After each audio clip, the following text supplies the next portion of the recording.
leave a legacy of 15 black students who have gone through the program, and 15 of whom have started their PhD. In fact, we have one black student who has successfully defended our thesis and is now doing minor correction, which will soon become a doctor in about 1 month or so.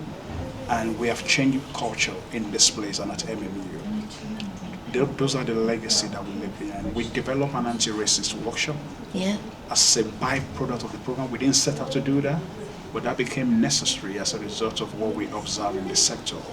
That anti-racist workshop is now growing at a scale, and that's a legacy that we're leaving behind. And we have raised the profile of excellence to say black people do great and amazing things if they're given the opportunity.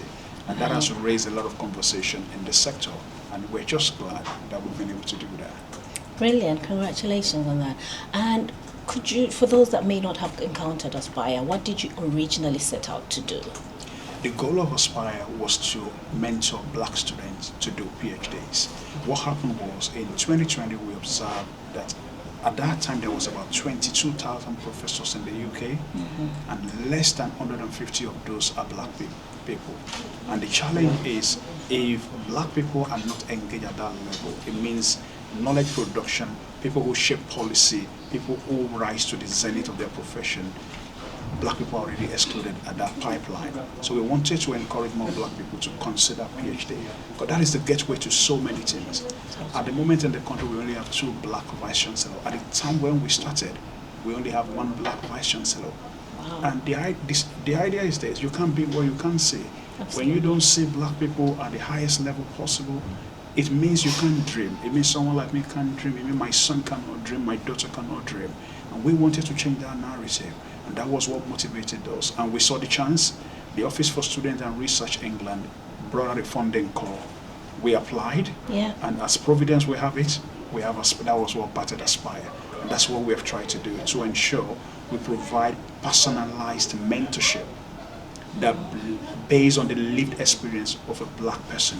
Great. You know, most of the time, university mentoring scheme always focus on just one-off stereotype. They just use the typical white student as the idea of how a typical student should be. But they don't recognize that we're missing out on the lived experience of black people. So what we do is, based on my lived experience and my colleagues' lived experience who are black academics, we came together, develop a proposal that we can provide mentorship to black people based on our lived experience. So we drew inspiration from Ubuntu and Homoluabe philosophy, and we combined that with what we call compassionate pedagogy to create a mentorship framework that is tailored to the need of black students. Thank you. What learning or practice must not be lost at this point? Now that you've got to the end, what should not be lost? We shouldn't lose momentum. You know, it is not enough. At the moment, I don't want the sector to treat Aspire as an exceptional program. We should normalize this. This should be the normal practice. Some of our scholars said to us, this is the first time I feel I belong.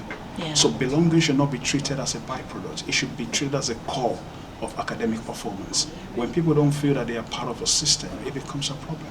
But if we make them feel belong, if we make inclusion the norm, life will become easier.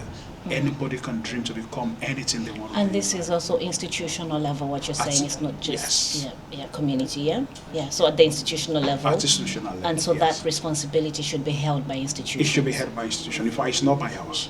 We need to recognize that enough of the time we see a lot of black academics trying to push for these things. We didn't create this problem.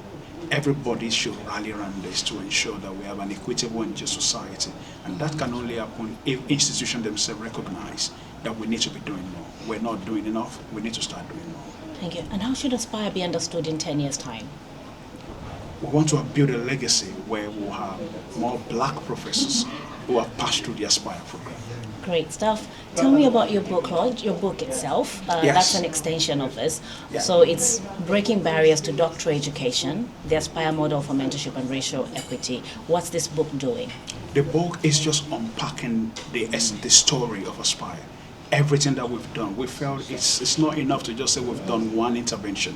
We want, globally, we want this to be reciprocated elsewhere. And that was why we documented everything that we've done, every step of the way. That if someone picked this book from another university, they can run this same program successfully without even calling Francis on the phone. It means I've tried to replicate what we've done to say, you don't need me. If I die today, the legacy lives on. It means someone in the US, someone in Canada can do the same program to help other people. And the catch is this. What we've done on Aspire have taught us a valuable lesson, that we can use this model to address any other intersectional inequality.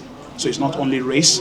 If you want to encourage more women into a particular sector that they are underrepresented, you can use Aspire. If you want to help people with disability, you can use this model. It can help to address any other intersectional inequalities. But we need to level out inequalities in the society. And that can only happen when we document what we have done on Aspire. That's what inspired the book. And it was inspired by my mentor, Professor Sean Collard. He said, you need to write a book on this. This is too good to just allow you to be. And I sat down within a year, wrote everything we've done, documented that in the book, and that's why we call it Breaking Barriers to Doctoral Education. Well, it's evolved right from the very start. So I've worked with Francis since I joined Sheffield Business School in 2019, so just before the inception of the project. So I was the guy that had to sign it off, look through all the business plan for the project, and I've really tried to support it all the way through since that point. Left Sheffield Hallam in May of 2024, but I've kept in touch to find out how the programme's going, and delighted to see such an impressive array of Aspire scholars, but also the way that Francis and the team have been able to deliver what they really wanted to achieve. So we've heard today a lot about how that funding was accessed. There was a bit of a rush. I would like you to describe that just as we close off. Like, how was that moment of trying to actually apply and submit on time? So universities naturally have these big convoluted systems, and they're all designed for risk management purposes to make sure that you're doing the right thing for the right reasons and it's financially secure. Francis was an up-and-coming scholar at the time, and not had a huge amount of experience with bidding for grants, and certainly not bidding for grants on the scale that we've seen with Aspire. So things ran right the way down to the wire. Perhaps could have overseen what was going on a little bit more, but ultimately you've got to back your gut, haven't you? And when you know that somebody is taking so much care and attention over a project that they are going to live and breathe for 3, 4 or 5 years, I think you need to take that leap of faith, be brave and courageous, and that's what Francis did, and I was delighted to support him. It was a bigger moment when, of course, it got announced that he was winning the funding, and it was, I think, the biggest that Sheffield Hallam had won in that particular round. Really dwarfed the other 2 bids that were on the table, and was a brilliant moment for Francis and the team. And now looking closely at the aspirations of Aspire itself, how do you see the work that has been achieved holding firm and actually making difference beyond this particular phase?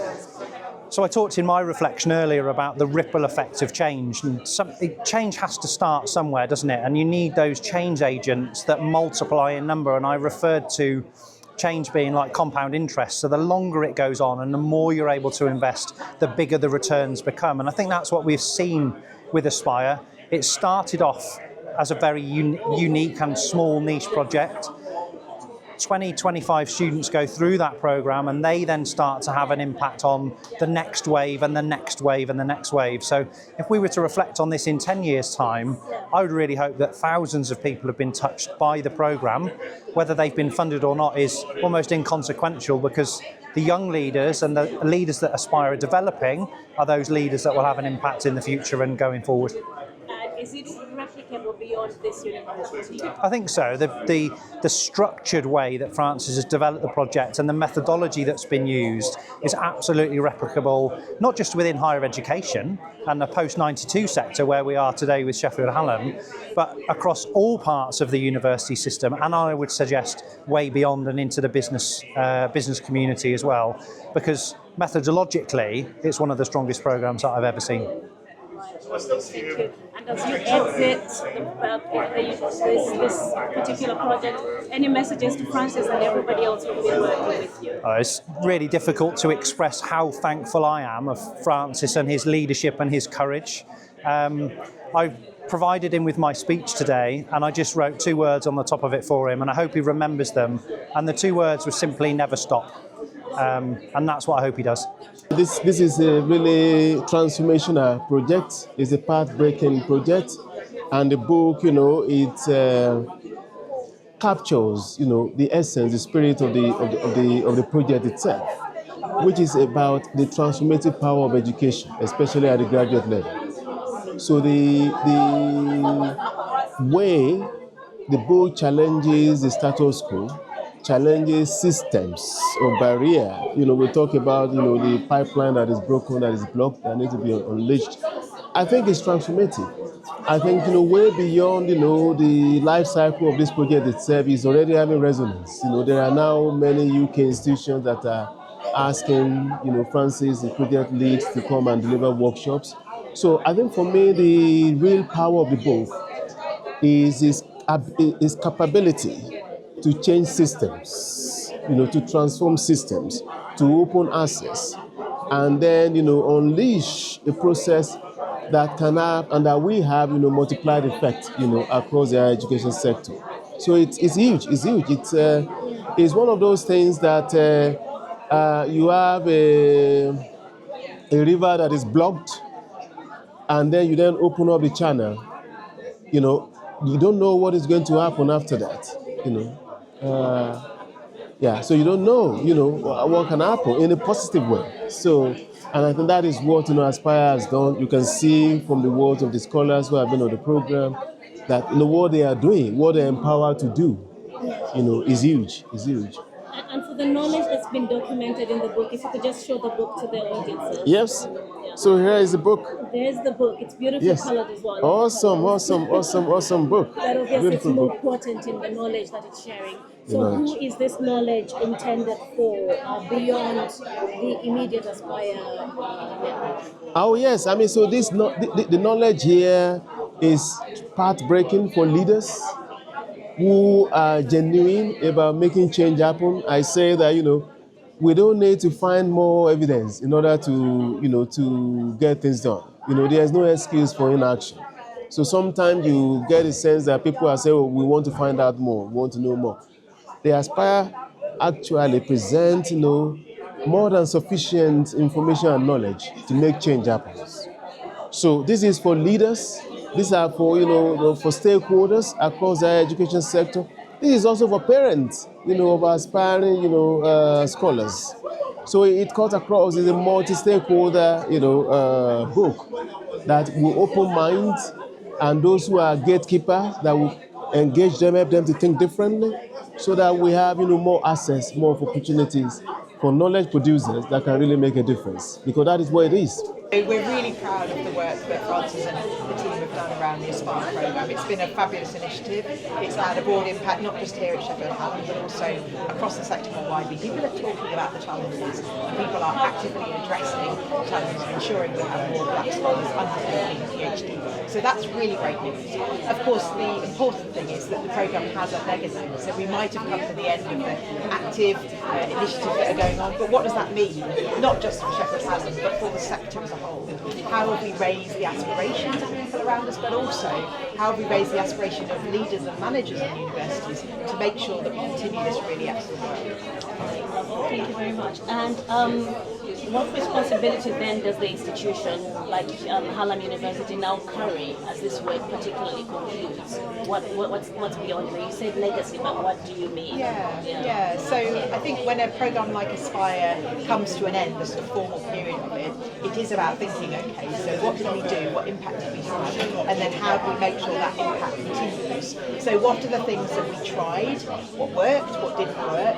And therefore, how can we embed those activities into our future general policy and practice, so that really what we're doing doesn't have to become extra, it's actually embedded and is the norm for all institutions maybe across the higher education sector here in the UK. So in many ways it's the most important phase of a project like this, thinking about how we're going to continue the work and thinking about how we're going to continue to work with inspirational individuals like Francis to deliver the outcomes that he's demonstrated at our hospital.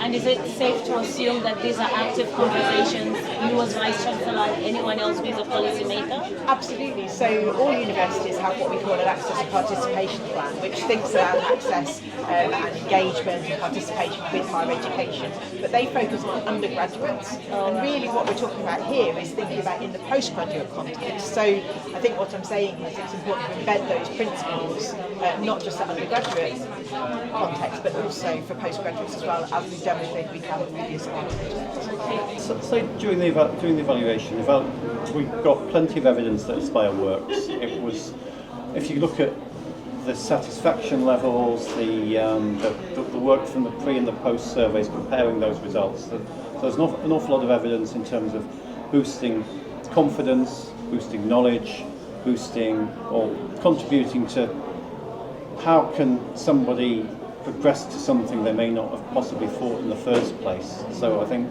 there's an awful lot of evidence around that. And a lot of the results, you've got a lot of the scores, you've got 100% satisfaction, 100% boosted confidence, those sort of findings. So it's really, really positive, I think.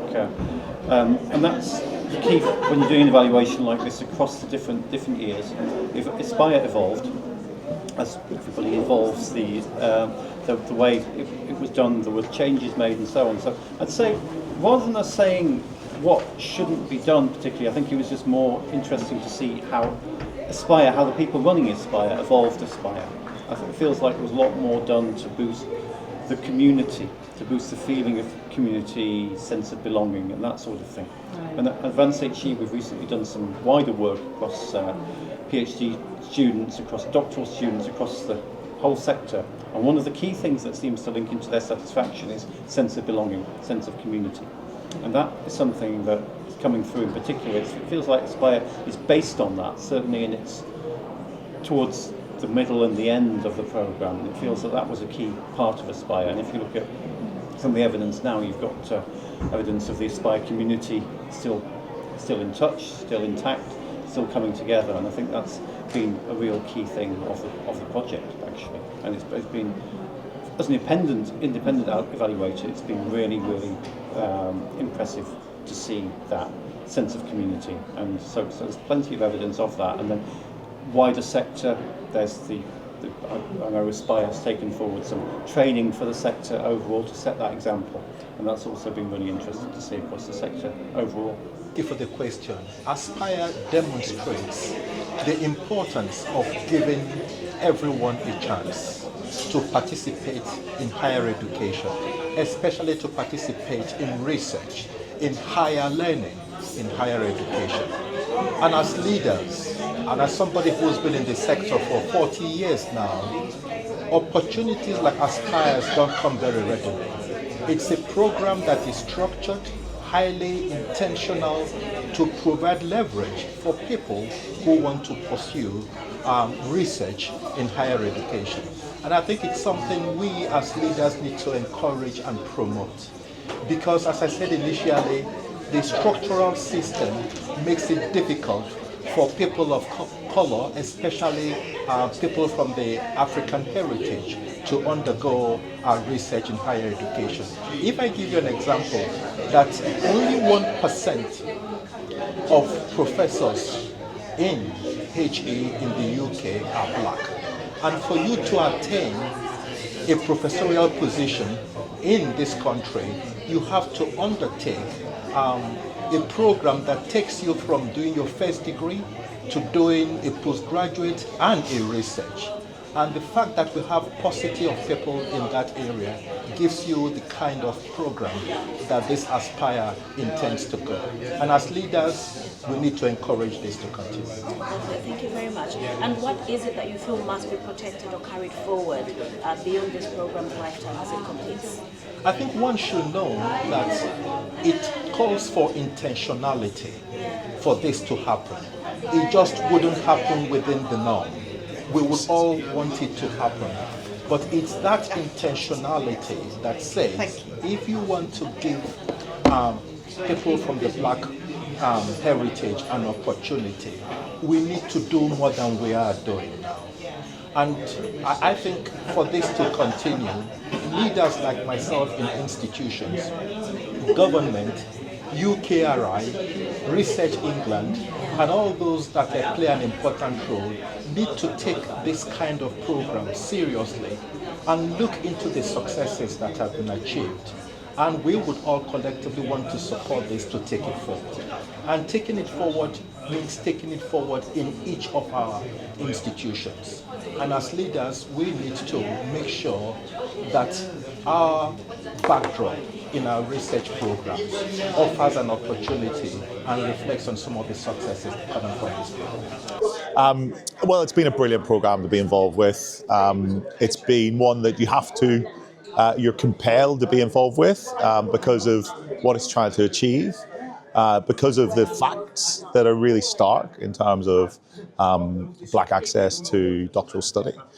So it's one that you feel morally obliged to be involved with. And then also, when it's being led by someone like Francis, it's one that you are inspired to be connected to and be involved with. Okay, and what's your vision for it? I know you're leaving, but I believe the lessons or whatever impact you've picked up from here is transcendent of Harvard University. What's your vision? Yeah, well, what I hope to see is that the program is continued in a different form, but also it's understood nationally. This is a program that should have national impact. The book is the first step of disseminating that impact, and it should also lead to how we have further impact in all of our institutions. And I suppose from my perspective, what I want to do is continue to be an advocate. I'll not be at Sheffield Hallam, but I don't have to be. I'll still be in the sector. I'll still have colleagues from across the sector, and I'll be in a new institution that has, a deep commitment to access and widening access. So I look to continue the sterling work that's happened and bring that message to a different audience. And in your view, how do we move from impact? I mean, from impact to actual success and deliverables with this? Say that again. How do we transcend just the impact of the research into actual action? I think that's about people understanding the program and what the success parts of the program are, and then look at it, how would they take that and bring it to their institution, and then really thinking through how they become those champions within their organisations to support this as well. What was your biggest highlight working alongside Francis and the others? Well, today is obviously brilliant. It's amazing to be here to see the launch of an output and an impact that's really clear. But along the way, I've been there for each cohort being launched, and they've been amazing to hear the students, to hear the people that have got access and what it means to them, and why the program is so important to them. So I think really those individual stories are what anything in these kinds of programs are about. How does a program affect life? How does a program make a positive action for someone? And then what will they go on and do in their life as well? So I'm hoping that the book will be used as a blueprint for involving black, African, minority ethnic students in universities up and down the country. It will help them not just to recruit students, but also to help those students attain at the highest levels, not just undergrad, but also postgrad levels. That's the whole point of it. We as black people are clever, just as clever as our white counterparts, and we need the same opportunities, and universities need to do more to get us there. This is not a passive thing. This is not about them smiling and saying, yes, this is what we want. They have to act and do things differently, and the book will help them to do that. Brilliant, lovely. But why does the closing of Aspire matter beyond the university setting now? Well, the closing of Aspire matters because it marks the end of an era, an era where there was investment in helping undergraduates from black, African, minority ethnic communities to get those opportunities that white students have had for many generations, as we know. So it's sad that it's ending, but it's also about recognising the work that's been done over the years that Aspire has been in operation, the number of successes that it's overseen, and we need to now track the lives and the careers of those people who've been successful under Aspire to see what wonderful things they're doing, because again that's evidence, isn't it, to universities that the more you do, the more people will access postgrad, But by accessing postgrad studies, the world will be a better place. Research will improve, experience will improve for everyone, not just for those intended beneficiaries. Okay. Tapping into your civic role as Deputy Mayor of West Yorkshire, I wondered what you thought the civic or regional responsibility what should follow from this type of work in the context of civic responsibility. So we know institutional racism, indifference to the additional needs of people of colour, but also LGBT, refugee asylum seeking, all those communities of interest. We need to be better at not just recognising the barriers that those communities of interest face, but in acting to knock down those barriers, improve access, improve experience, and therefore outcomes for everybody. So in my civic experience, as a member of the Labour Party, we have often had targets for not just women, councillors, members of parliament, PCCs, etc., but also for black, minority ethnic candidates to stand in election. As the Deputy Mayor for Policing and Crime, I challenge policing on over-representation in areas like stop and search, use of force, and that's also important because as we are underrepresented in the good things, we're overrepresented in the not so good things. So it's important to always recognise that racism, institutional racism, exists in every system, infrastructure, organisation, and we have to do what we can to act to prevent harms from happening as a result of that racism. So this is a really, really accessible book based on lived experience, based on research, based on going through the project. It's not presented as a timeline, it's about the communities, it's about the understanding and the motivations, and then the results. So a lot of the evaluation work that was undertaken by Advance HE finds its way into this book, but it doesn't read like a really heavy academic tome. It's a user guide, if you like. Right. And from your perspective as a reviewer, you've just explained that it's not really like, it doesn't read as a guide per se. How does this book now fix in the public record about Aspire? What does it fix about Aspire, the aspirations of Aspire in the public record? Yeah, okay. So there's some really important chapters in the book about the philosophies, about Ubuntu, about the communities which underpin the work that Aspire has done. I'm going to be taking this book in a couple of weeks to a meeting of all of the UK's directors of doctoral schools. And it's going to be fascinating reading for them. Some of them have been involved actively in some of this work. For some of them, it'll be completely revelatory and completely new. These are people who are trying to run programs, busy, stressed, and trying to make the most out of the opportunities. But embedding in them the understanding that I've taken from this book, and having that reach across the whole of the UK is a next step, because that's a really important audience. These are the people that control all of the doctoral programs in the UK, essentially. So that's a next step. But the really important audience are future applicants, future cohorts, aspiring students who are perhaps going through their undergraduate or master's programs now, are in the same position as some of the members of the cohorts who have been on Aspire. We now know more through Aspire about the challenges and the unanswered questions, or the questions that those people don't know yet. And it's the unknown questions. What should I be asking? What's the kind of hidden curriculum that affects doctoral study? And thanks to the contributions from these cohorts, we understand more about those voices and more about shaping programs. So it's not just about admissions, it's really about experience within research degree programs, about the trajectories that people experience. So what Aspire is it's not a closing point, but everyone that's been involved in Aspire is on a trajectory. We're all on trajectories through life. And what Aspire has done is it's changed the educational and professional and life trajectories of the people who have been on it. And the statistics say 25% of the students who took Aspire have gone on to funded doctoral programs. And that's immeasurable, but what happens next? And are those positive doctoral programs, are those positive experiences, and where do those lead in the trajectories of those individuals? And that's what we need to be conscious of. It isn't an endpoint, it's an enabler. Hopefully it's improving those trajectories or enhancing them or enriching them. But the pipeline goes on. Yeah. And does it continue to be leaky? Does it have clear leadership appreciation of some of the ideas that are in Aspire? Are opportunities, are there continued opportunities further down the line for people from these cohorts and minoritized students? Racially minoritized students, this is Aspire is aimed at Black, British, other racially minoritized students.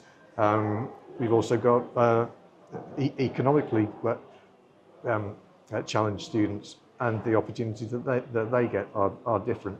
The ideas in Aspire don't relate specifically to that, but there are some overlaps, and intersectionality is a huge thing. And if we don't go in kind of assuming, frankly, intersectionality, then as leaders we're getting things wrong.